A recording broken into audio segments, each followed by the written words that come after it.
Boker Tov à tous, on arrive à la paracha de Vaïté. Et dans cette paracha, Yaakov, il fait son rêve, qui est une prophétie en fait, avec l'échelle qui monte dans le ciel. Donc Yaakov, avant de dormir, il fait sa ishtadlout, il fait un effort, il va mettre 12 pierres autour de lui, comme les shvatim, donc les 12 tribus, pour se protéger des animaux. Ça veut dire que déjà de là, on apprend, on va dire, mais attends, mais Yaakov, t'es sérieux, tu crois vraiment que 12 pierres, s'il y a un animal sauvage, il va te protéger? Donc là, on apprend une grande force de Emouna, c'est que nous, dans ce monde, on ne gère rien. C'est Akadosh Baruch Hu. Mais Hachem, il veut quand même que dans ce monde, nous, on fasse le premier pas, on fasse un effort. Donc il a dit, regarde Hachem, moi, je dois me protéger, je mets des pierres parce que je peux rien mettre d'autre, et toi, tu fais le reste. Et donc, à ce moment-là, il a pu s'endormir sereinement. Il fait ce fameux rêve où il voit une échelle qui est plantée dans la terre, et qui monte jusqu'au ciel. Et là-bas, on sait qu'il y a 4 exils du peuple juif, et il voit 4, en fait, chaque nation, elle a un malach, elle a un ange là-haut. Et donc, il voit le premier malach qui monte, qui monte, qui monte, qui monte, et qui finit par chuter. Il comprend que le premier exil, il va s'arrêter. Avec le deuxième, avec le troisième, pareil. Et il voit que le quatrième malach, le quatrième ange, il monte, il monte, il monte, il monte, et il ne le voit pas descendre. Et à ce moment-là, il dit à Kadesh Baruch Hu, donc dans son rêve qui est une prophétie, il lui dit, mais attends, mais Hachem, ça c'est le dernier malach, c'est l'exil de Édom. Il lui dit, mais il n'aura jamais de fin, cet exil-là. Et à Kadesh Baruch Hu, il dit, ne t'inquiète pas, c'est vrai qu'il va être très long, mais à la fin, il va finir. Et on voit que Yaakov, en fait, à la fin, il se bat avec l'ange de Édom. Et cette prophétie, elle signifie tellement de choses. Ça veut dire que les exils, ils ont eu lieu. Il y a eu le premier Beth Amikdash, il y a eu le deuxième Beth Amikdash, et nous, on attend le troisième Beth Amikdash. Et on voit que cet exil de Édom, il a l'air interminable. C'est quoi cette échelle? Alors, il faut savoir que le malheur de Édom, ça représente pas seulement l'exil de Édom, mais ça représente aussi notre Yetzer Hara. Maintenant, pourquoi une échelle? Pourquoi il n'est pas monté un ange avec des ailes? C'est que la vie, c'est comme une échelle. On doit chacun monter dans l'échelle, un échelon après un échelon. Celui qui pense que dans la vie, il va arriver de la marche numéro 1 à la marche numéro 10, eh ben, il va pas y arriver, il va se casser la figure. À Kadesh Baruch Hu, il te dit que même quand toi tu montes, il faut savoir que le Yetzer Hara, lui aussi, il monte avec toi. Chaque personne, plus elle va grandir dans sa Avodat Hashem, dans sa façon d'être, plus le Yetzer Hara, il va devenir grand, parce qu'en fait, le Yetzer Hara, il est à l'intérieur de toi. Donc, tu as deux côtés, le Yetzer Hara et le Yetzer Tov, le bon penchant et le mauvais penchant. Et ça veut dire que, en fait, tu dois tout le temps, et c'est vrai que ça peut être très fatigant, mais tu dois tout le temps être sur tes gardes dans la vie. Il y a 2 fois dans la Torah où on dit le mot Ish Milchama. Une fois c'est pour Akadosh Baruch Hu, et une fois c'est pour justement le Yetzer Hara. Ça veut dire que le Yetzer Hara, lui aussi, il est Ish Milchama. Il cherche tout le temps la guerre. Et on voit que la vie, elle est remplie de problèmes. Maintenant, on comprend pourquoi. Parce que le Yetzer Hara, il est Ish Milchama. Pourquoi? Il faut savoir que le Yetzer Hara, c'est juste un messager d'Akadosh Baruch Hu. Ça veut dire que quand j'ai une épreuve qui vient, n'importe quelle épreuve, que ça peut être de la colère, de la frustration, ou vraiment un événement qui se passe dans ma vie, c'est un messager qui vient d'Akadash Baruch Hu. C'est le Yetzer Hara qui a été envoyé. Maintenant, pourquoi il a été envoyé? Pas seulement pour que je gagne des mérites et que je travaille sur mes traits de caractère, mes midos.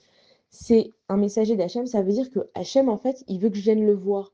Nous, des fois, on se trompe et c'est comme si, voilà, il y a un messager du roi qui vient. Et on est tellement content de voir ce messager du roi qu'on va ouvrir une grande table et on va festoyer avec le messager du roi. Mais c'est pas avec lui que tu dois faire la fête, c'est avec le roi, justement. Et donc, en fait, quand Akadosh Baruch Hu nous envoie une épreuve, la première chose qu'on doit faire, c'est se dire, ah, j'ai un appel du roi. Hachem, qu'est-ce que tu veux de moi dans cette épreuve-là? Et on devrait avoir ce réflexe qu'à chaque fois qu'il nous arrive quelque chose, plutôt que de réagir à chaud ou de prendre une décision qu'on va peut-être regretter ou de faire quelque chose qu'on n'aurait pas dû, tout de suite, je lève les yeux au ciel et je comprends qu'en fait, c'est un messager d'Akadosh Baruch Hu. Et donc, de la même façon que moi, je vais grandir dans ma Avodat Hashem, le Yetzer Hara, lui aussi, il est là, en fait, pour m'empêcher de me rapprocher au maximum d'Akadosh Baruch Hu. Alors, on va se dire, mais attends, mais on va jamais y arriver. Alors, s'il grandit, grandit, il est toujours derrière moi. Et c'est là que tu comprends que c'est que un messager d'Akadosh Baruch Hu. Une fois qu'il a donné son message, et on sait qu'un ange, il a un message à délivrer, c'est-à-dire qu'une fois qu'il t'a délivré ce message-là, et que toi, tu as compris que tu dois aller chez Akadash Baruch lui, il va te laisser tranquille. Maintenant, l'épreuve, elle est là. Comment je fais? Alors, ok, maintenant, j'ai une épreuve, elle est là, j'ai compris, je lève les yeux au ciel, et justement, tu passes ton épreuve plus avec le Yetzer Hara, mais avec Akadash Baruch Hu. Et c'est là que tu as compris qu'est-ce que le messager il est venu faire, et c'est comme ça que tu pourras surmonter ton épreuve quand tu la passes avec le roi qui est Akadash Baruch Hu, et plus avec le messager. Et donc, Yaakov, en fait, il va se battre avec le malheur de Édom jusqu'à l'aube. Et le malach, il avait une mission et il lui dit à Jacob, regarde, je dois absolument partir parce que j'ai des choses à faire, j'ai des missions à faire. Et le fait que je reste avec toi maintenant, et ben en fait, ça me retarde. Je vais pas pouvoir chanter mon chant. On sait que bon, on connaît le Père Shira. C'est que chaque malach, il est responsable de certaines créations et c'est lui qui doit aller représenter cette création. C'est-à-dire que c'est pas juste un monde avec plein de choses, on dit que chaque brin d'herbe, si Akadosh Baruch Hu, il lui dit pas vas-y pousse, et ben il pousse pas. Donc Akadosh Baruch Hu, il a créé des malachim pour s'occuper de chaque chose dans la vie. Cet arbre-là, il a un malach en lui. Cette fleur ici que je vais cueillir, elle a un malach avec lui. Ça veut dire que tout est géré dans ce monde par Akadosh Baruch Hu et ses messagers. Et ça veut simplement dire, en fait, le message caché, c'est que chaque chose dans ce monde, si elle a un ange qui est son messager, ça veut simplement dire que chaque chose dans ce monde, elle a un message à me donner. Et donc moi, je peux trouver Akadosh Baruch Hu à travers chaque chose qui arrive dans ce monde. Je peux très bien m'arrêter devant une fleur et commencer à admirer la beauté d'Akadosh Baruch Hu. Je peux très bien m'arrêter devant un animal et comprendre comment il fonctionne cet animal et comprendre la chorma, l'intelligence que Akadosh Baruch Hu il a mis. Et ça, c'est aussi, on avait expliqué d'ailleurs le Père Shira, c'est que chaque animal qui est là, il a une mida spécifique pour nous apprendre comment être dans la vie. Par exemple, les fourmis, elles vont dire Lech el nemala atzel, re'e derachea vechacham. Regarde une fourmi paresseuse, regarde comment elle se conduit et apprends d'elle. Comment on va apprendre d'une fourmi? On voit qu'une fourmi, en fait, elle n'a pas une espérance de vie qui est très longue et elle sait combien de temps elle va vivre. Je ne me rappelle plus exactement combien de temps c'est, mais donc, vu qu'elle sait, allez, par exemple, qu'elle va vivre allez, 9 mois, elle pourrait le huitième mois dire à ses potes, écoutez, voilà, moi maintenant j'ai assez bossé, je vais profiter de la vie. Non, une fourmi jusqu'au dernier instant, même si elle sait qu'elle va bientôt partir, elle est solidaire avec ses copains et elle va continuer à faire ce qu'elle fait. Et on voit que les fourmis, ils travaillent à la chaîne. Et c'est extraordinaire, les fourmilières et tout ça. C'est qu'une fourmi, elle vient, elle prend sa graine, elle la passe à l'autre, qui la passe à l'autre, qui la passe à l'autre, et ils travaillent tous en même temps pour faire des réserves. Ça veut dire que Re'e derachea, regarde comment elle travaille, vechacham. Ne crois pas que maintenant que tu as bossé, tu peux te reposer jusqu'au dernier jour. Et c'est là qu'on comprend comment le Yetzer Hara, il est derrière nous tout le temps. C'est que fais comme la fourmi, jusqu'à que tu ne sois plus en vie, combat le Yetzer Hara. Et le Yetzer Hara, c'est quoi? C'est un message d'Akadosh Baruch Hu. Si tu vois ta vie, qu'elle est pleine d'épreuves, et qu'à chaque fois il t'arrive des choses, et qu'on s'attend toujours au pire, et que comme ça on grandit, on est complètement pessimiste de la vie, ça c'est parce que tu t'es mis complètement dans le message du Yetzer Hara et tu as oublié qui c'est qui a envoyé le message. Quand tu te rappelles que c'est Akadosh Baruch Hu qui est là, que c'est lui qui t'a envoyé le Yetzer Hara parce que tu as sûrement oublié de lever les yeux au ciel, ou bien c'est pas parce que tu as oublié de lever les yeux au ciel, c'est que Akadosh Baruch Hu, tout le temps, il veut qu'on soit en contact avec lui. C'est vrai que ça peut être difficile, mais dès qu'il arrive quoi que ce soit, juste, tu lèves les yeux au ciel, tu dis ah Hachem, tu m'as appelé, je suis là, qu'est-ce que tu veux? Et tu continues ta route, et tu continues ton chemin. T'as pas besoin sans arrêt, des fois ça nous met une pression de se dire mais je dois être tout le temps connecté avec Akadosh Baruch Hu, et dans mon travail je peux pas. Juste tu lèves les yeux au ciel, tu regardes Akadosh Baruch Hu, tu te fais des petits rappels. Et c'est pour ça que la vie elle est pleine d'épreuves. Et c'est malheureusement dans la douleur qu'on se rappelle d'Akadosh Baruch Hu. Hachem, c'est comme un docteur. Est-ce que je vais voir le docteur quand je suis malade? Non. Est-ce que je vais remercier le docteur quand j'ai fini voilà, maintenant c'est l'hiver, il y a plein de trucs là qui vont arriver. Bezrat Hachem, une bonne santé pour tout le monde. Mais je vais demander une ordonnance au docteur, je vais prendre mes médicaments. Est-ce que quelqu'un a déjà appelé un docteur pour lui dire merci docteur, je suis guéri? Non, personne ne l'a fait. Mais par contre, dès qu'on est malade, tout de suite, on va chez le docteur et on veut avoir le premier tort, comment on dit, on va être le premier dans la file d'attente, on ne veut pas attendre, c'est urgent. Et à Kadash Baruch Hu, c'est exactement la même chose, c'est que c'est un docteur. C'est lui qui nous guérit. Et nous, en fait, on oublie d'aller voir Akadosh Baruch Hu, on oublie d'être en contact avec lui. Mais quand on a une douleur, et plus la douleur elle est forte, plus le dernier secours c'est Akadosh Baruch Hu. Mais il ne faut pas que j'aille chez Akadosh Baruch Hu juste parce que j'en peux plus, je suis au bout de ma vie. Donc si je me réveille pas à temps, et qu'à chaque fois qu'il m'arrive un truc, et que pas que dans le mal, même dans le bien, dès que j'ai réussi quelque chose, ou que je vais dans un endroit et je vois qu'il y a de la joie, ou que j'ai passé un bon moment avec mes enfants, mon mari, mes amis, je regarde, je lève les yeux au ciel et je dis Hachem, merci pour ce moment.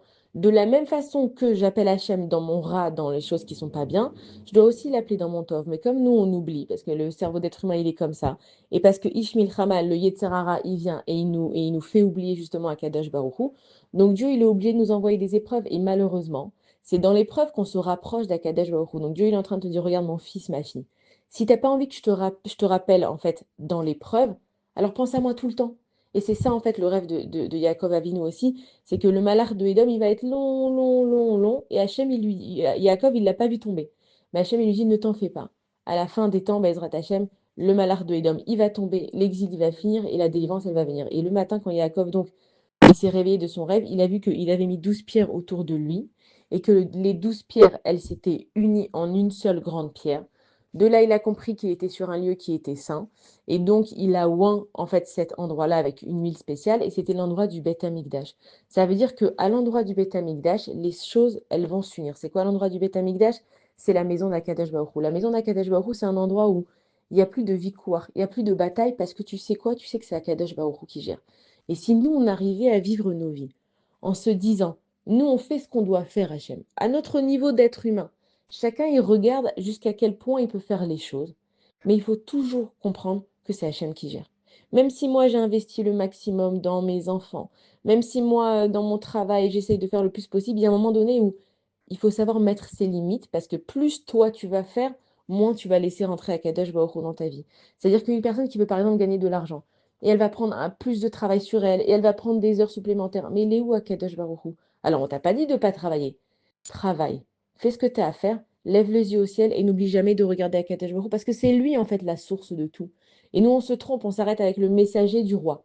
Ah, on m'a demandé de faire ça au travail, ça va me faire des heures supplémentaires. Bon, mais grâce à ça, je vais quand même gagner un petit peu. Non. Pourquoi est-ce que tu vas te donner beaucoup trop? Laisse Akadosh Baruch Hu rentrer dans ta vie. Fais-lui de la place dans ton cœur. Et comme on a tous des problèmes, et encore une fois, on ne souhaite pas d'avoir des grands problèmes, mais on a tous des trucs qui nous dérangent. Voilà, on a raté un bus, on n'a pas même d'aller au magasin et de prévoir d'acheter un truc qui n'était pas et je dois faire un autre magasin. C'est un message d'Akadosh Baruch Hu pour que je fasse quoi? Que je dise, regarde Akadosh Baruch Hu, ça fait déjà 2 magasins que je fais. Est-ce que tu peux m'aider, s'il te plaît, que dans le troisième magasin, je trouve ce que j'ai besoin? C'est tout ce qu'il a besoin à Kadesh Baruch Hu. Maintenant, est-ce que je vais le trouver dans le troisième magasin ou je vais devoir en faire un quatrième? Eh bien, qu'est-ce que je ferai? Je reparlerai avec Akadosh Baruch Hu. C'est tout ce que Dieu il veut. Qu'on lui parle, qu'on ait un lien avec lui. On n'imagine même pas que Hachem, il a créé un monde entier pour nous, et nous, on vit, et on oublie de lever les yeux au ciel. Alors Hachem, il nous envoie des petits trucs dans la vie. Et bien, Ezrat Hachem, que ça reste que des petits trucs pour qu'on lève les yeux au ciel et qu'on n'ait pas besoin d'avoir des grandes épreuves ou des grosses choses qui nous arrivent pour aller vers Akadosh Baruch Hu. Shabbat shalom à tous et des bonnes nouvelles.